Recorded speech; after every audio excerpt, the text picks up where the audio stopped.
Hi guys, Steve in Auckland, and I wanted to have a chat to you today about it's probably a fairly essential thing for somebody looking to move out here, and it's how to get a driver's license.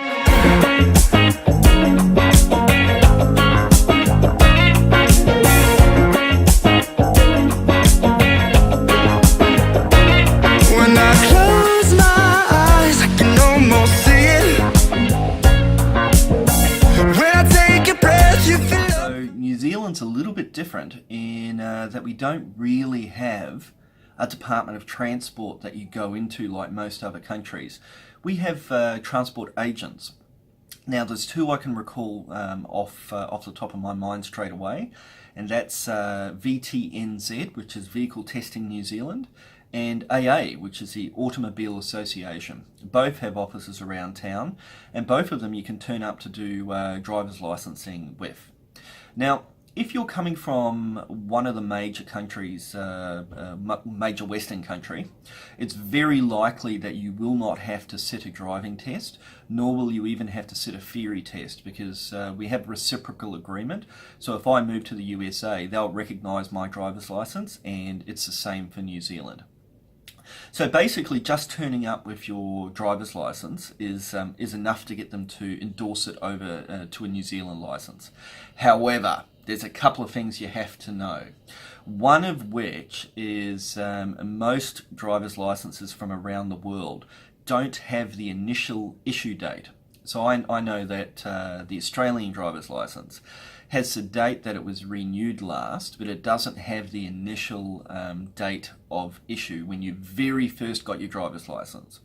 Now that's a problem in New Zealand because they want to see that you have held a license, a full license for at least 2 years, so that they can give you the full, what we call an open license rather than a provisional. So that poses a bit of a risk because most people get out here, they front to the Automobile Association and they say, hey, I want a driver's license, and it doesn't matter if you're 40 years old like I am, they'll certainly look at you and go, well, you still need to prove you've held that for 2 years at a minimum.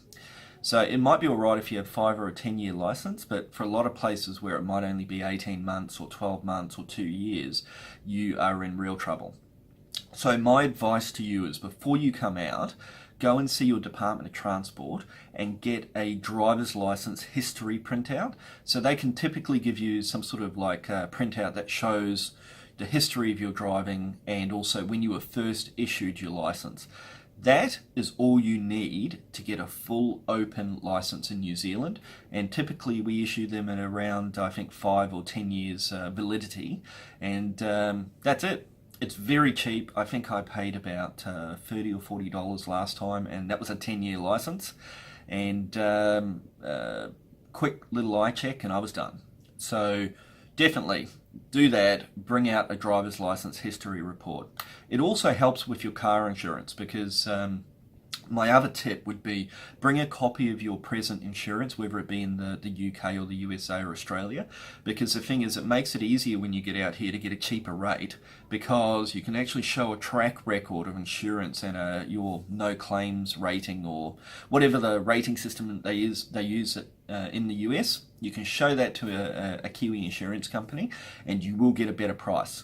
Along with your driver's track record, it makes a huge difference. So you're not starting like a 19 or a 20-year-old male bonehead driving a sports car and they put you on the highest rate. Here they'll actually help you out if you can show a consistent driving history. So definitely bring those items with you, and it's a very simple process both to get insurance and also to get your driver's license sorted out. So that's my main tips on how to get a driver's license. This is Steve in Auckland. Thanks very much for watching, and just remember to subscribe and like the video, and please share it amongst your friends. Thank you.